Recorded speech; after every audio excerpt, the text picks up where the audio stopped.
According to its petition to Phi Kappa of December 1923, the Amican fraternity adopted a constitution and elected officers on May 16, 1920. At this time, rural Iowans faced economic challenges as farm prices collapsed after World War I, while those who lived in towns and cities fared better. When the nation was rocked on October 29, 1929, by the stock market collapse, everyone in the United States was affected.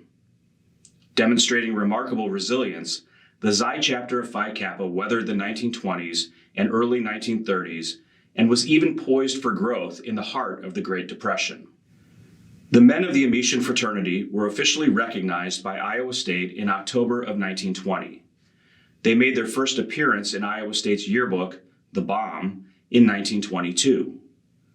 Their first home was at 221 North Lincoln Way, a little west of present-day Beyer Hall, on today's Sheldon Avenue. About a year later, they moved to a house that still stands with an address of 2917 West Street.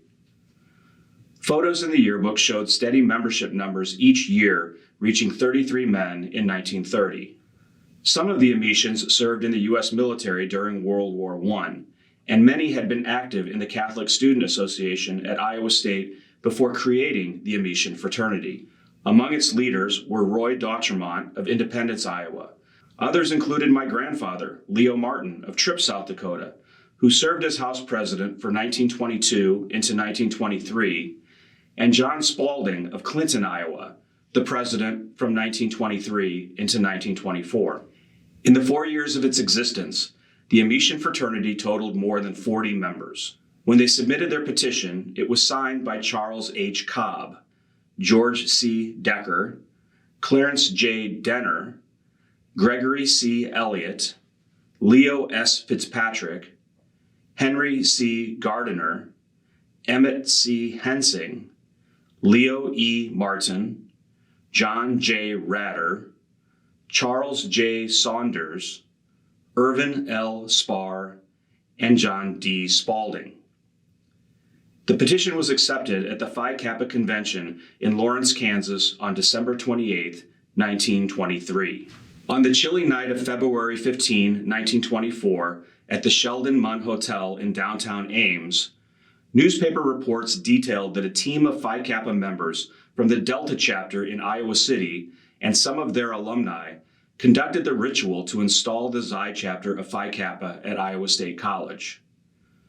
Men initiated as undergraduate active members included Leo Martin, George Decker, Henry Gardiner, Emmett Hensing, John Ratter, Charles Saunders, John Spalding, Charles Cobb, Clarence Denner, Leo Fitzpatrick, Irvin Spar, Bernard Langdon, Charles Buss, John Fahey, Charles Corner, John Nagel, and Charles Reifsteck.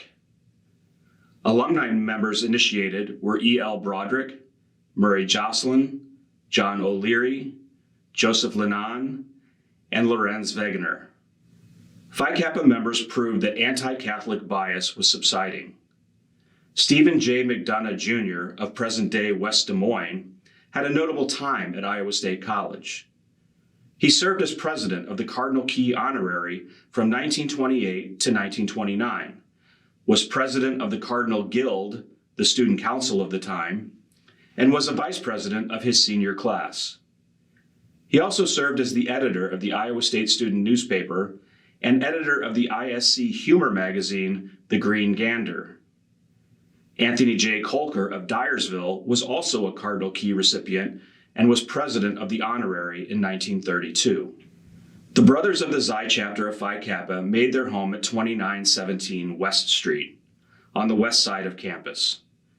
They held firesides and formals, contributed to the building of the Memorial Union, and participated in intramural sports. College life for Phi Kaps had reached a level of stability even while the nation remained in turmoil. As the Great Depression deepened in the 1930s, the men of Phi Kappa proved their value on campus while building their brotherhood. Their second decade at Iowa State College looked promising.